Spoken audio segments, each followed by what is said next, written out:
Good morning, students. कैसे हैं आप सब? So again I am back with the another topic for IGSO, that is immunology. तो आज हम लोग डिस्कस करेंगे इम्यूनोलॉजी के डिफरेंट क्वेश्चंस. तो चलिए स्टार्ट करते हैं. Starting with the question number first. Which of the following statements regarding different barriers of innate immunity is not correct? Innate immunity यानी कि जो immunity जो birth के टाइम पे ही present थी.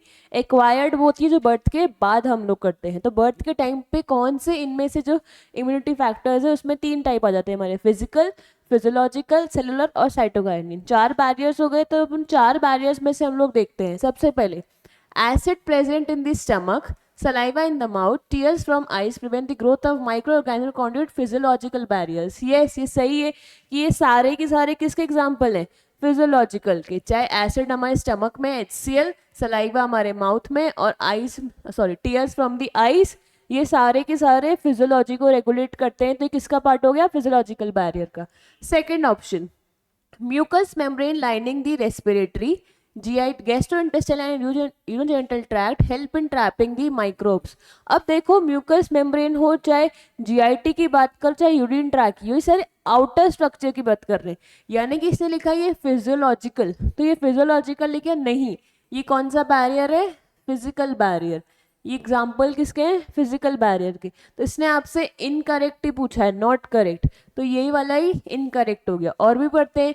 Certain type of leukocytes like, WBC की बात कर रहा है. पॉलीमॉर्फो न्यूक्लियर ल्यूकोसाइट्स को PMN बोलते हैं. ये ध्यान रखना है आपको. PMN neutrophils and lymphocytes such as natural killer cells constitute cellular barrier. Yes, ये सेलुलर बैरियर का ही टाइप है. तो ये सही हो गया. Next statement, virus infected cells that is interferons. तो इंटरफेरॉन्स किसका पार्ट हो जाता है? हमारे साइटोकाइन बैरियर्स का. तो ये भी सही है. तो यहाँ से इंपॉर्टेंट टॉपिक जो निकल के आता है कि आपको सारे के सारे बैरियर्स के नाम याद होने चाहिए.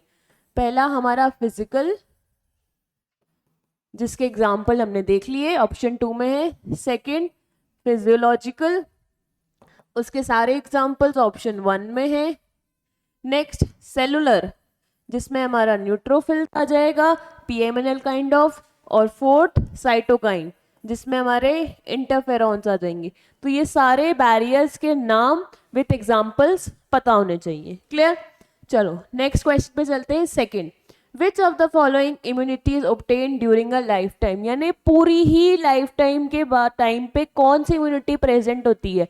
तो हमें पता है जो बर्थ के बाद मिलेगी, क्योंकि इननेट यानी जो बर्थ से पहले मिली वो तो यूज हो जाएगी. लेकिन जो बर्थ के बाद मिलती है एक्वायर्ड इम्यूनिटी, वो ही है जो पूरी लाइफ टाइम प्रेजेंट रहेगी.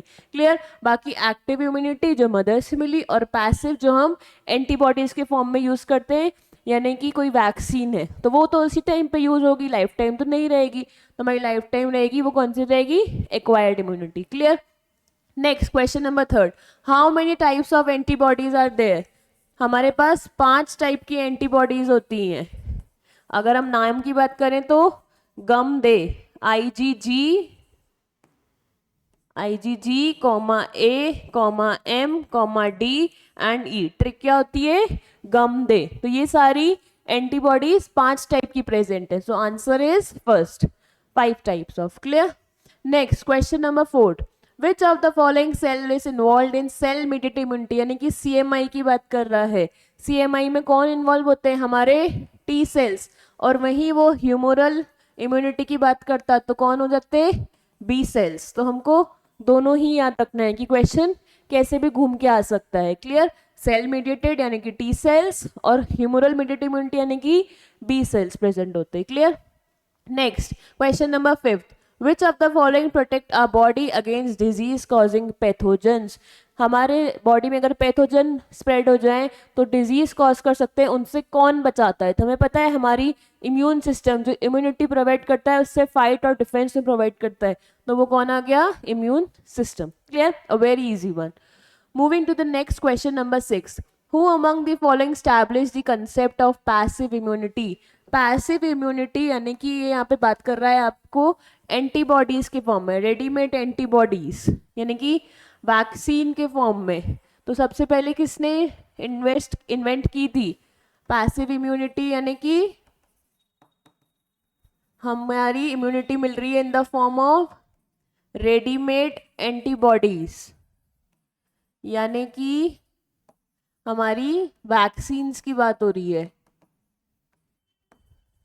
तो वो साइंटिस्ट जिसने सबसे पहले पैसिव इम्यूनिटी वर्ड दिया था, साइंटिस्ट का हो गया वॉन बेरिंग, उसने सबसे पहले दिया था on the concept of tetanus and diphtheria के एंटीटॉक्सिन्स बनाए थे उसने।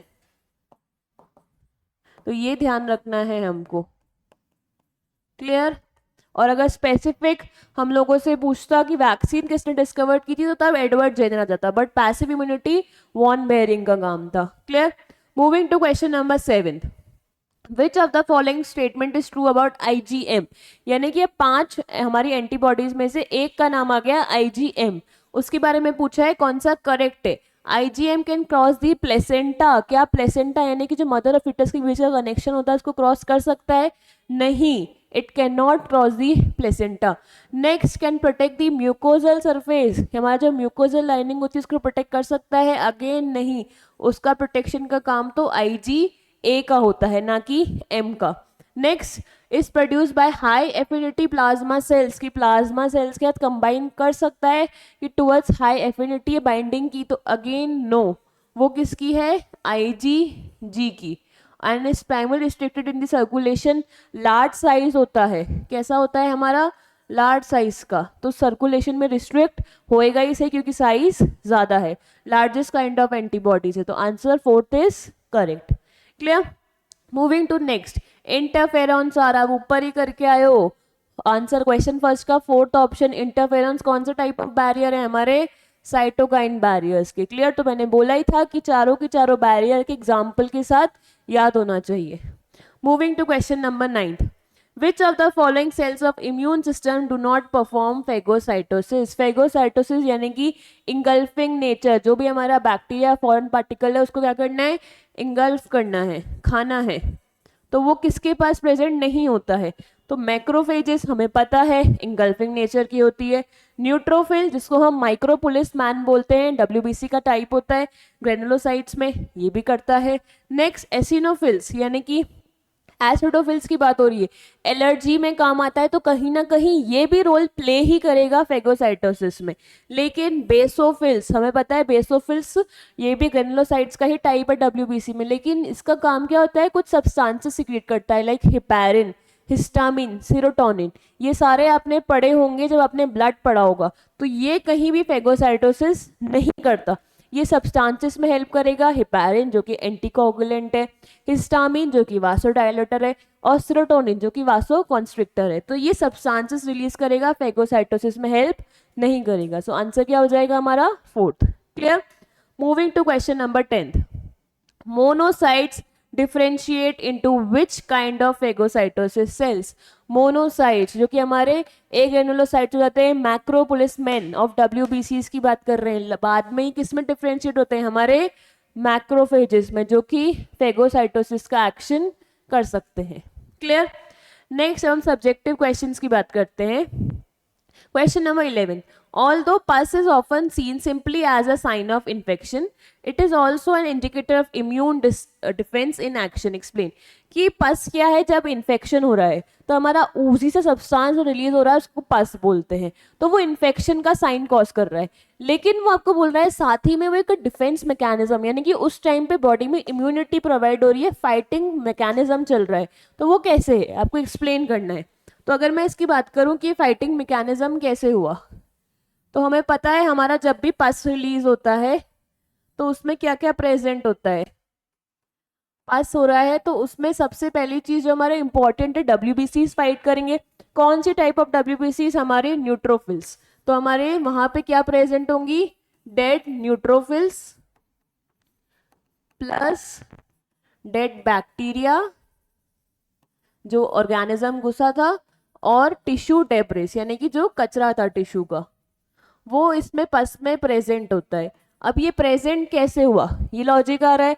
तो प्रेजेंट होने के टाइम पे क्या हुआ, हमारी न्यूट्रोफिल्स जो कि माइक्रोपुलिस मैन है, टाइप ऑफ ग्रेनुलोसाइट्स, तो वो क्या करती है, फेगोसाइटोसिस से काम करती है। यानी कि जितना भी बैक्टीरिया आएगा उसका फेगोसाइटोसिस करेगी न्यूट्रोफिल्स, और बाद में वहीं पे ही मर जाएगी। उस बैक्टीरिया के सराउंडिंग को उसने मारा और बाद में वहीं वो डेड हो जाएगी, और किसके फॉर्म में बाहर आ जाएगी, पस के फॉर्म में। यानी कि न्यूट्रोफिल्स क्या कर रही है, वो वहां पे फेगोसाइटोसिस कर रही है and became dead later on, और किसके फॉर्म में रिलीज हो जाती है, पस के फॉर्म में, and release in the form of पस।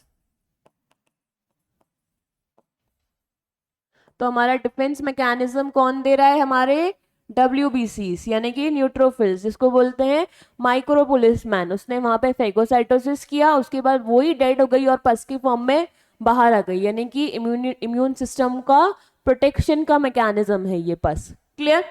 नेक्स्ट क्वेश्चन पूछा है आपसे, explain two advantages of having memory cells when a pathogen is encountered for a second time. जब पहली बार पैथोजन आएगा तब मेमोरी क्रिएट नहीं होती, तब प्राइमरी रिस्पॉन्स आता है। जब सेकेंड टाइम आया तो उसके लिए ऑलरेडी बॉडी में मेमोरी बन गई, तो उसको बोला हमने सेकेंडरी रिस्पॉन्स। तो उसका क्या एडवांटेज है, आपसे पूछा है कि मेमोरी क्रिएट हुई तो उसका एडवांटेज क्या है। अगर आपको पता हो, जब इनिशियल लोगों को फर्स्ट टाइम कोविड हुआ था तो वो लंबे टाइम के लिए बीमार हुए थे, कि ज़्यादा दिन के लिए 14 डेज के लिए पूरा लंबा चले थे। लेकिन अगर वो पहली बार हो चुका है उसको, तो उसके बॉडी में क्या हुआ, उसके अगेंस्ट, उस एंटीजन के अगेंस्ट क्या हुआ, एंटीबॉडीज बन गई, तो मेमोरी फॉर्म हो गई हमारी बॉडी में। जब वो सेकेंड टाइम अटैक किया तो लोगों पे इतना इफेक्ट नहीं आया जिनको पहले ही हो चुका था। क्यों, क्योंकि उसके अगेंस्ट ऑलरेडी एंटीबॉडीज थी, मेमोरी क्रिएट थी, जैसे ही आएगा उसको, उस वायरस को फटाक से हमारी बॉडी मारेगी।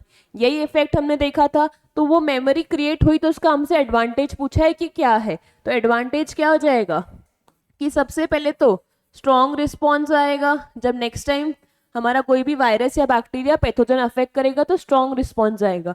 और उसके अलावा फास्टेस्ट रिस्पॉन्स, कि जल्दी से आके उसको मार देना है। ये सब आप चीजें कोविड वायरस से रिलेट कर सकते हो। क्लियर। तो ये सारे क्वेश्चंस हमने देखे इम्यूनोलॉजी टॉपिक में। जो जो इंपॉर्टेंट है कि बैरियर्स याद करके जाने हैं, उसके अलावा एंटीबॉडीज, हर एक गम देखिए, हर एक की प्रॉपर्टीज आनी चाहिए, कौन सा प्लेसेंटा को क्रॉस कर सकता है, कौन सा नहीं कर सकता, कौन सा कोलेस्ट्रॉम में होता है, ये सारा पता होना चाहिए। उसके अलावा CMI और HMI मैंने बात कर ली इसकी। उसके अलावा passive immunity, active immunity difference आना चाहिए, साइंटिस्ट के नेम्स याद होने चाहिए। उसके अलावा अगर हम बात करें अगेन बैरियर का है, और हमारे फेगोसाइटोसिस नेचर यानी कि ब्लड का जो WBC वाला पार्ट है, प्लीज वो बहुत इंपॉर्टेंट है, उसको एक बार ढंग से देख के जाना। So that's all, wish you all a very good luck, thank you so much.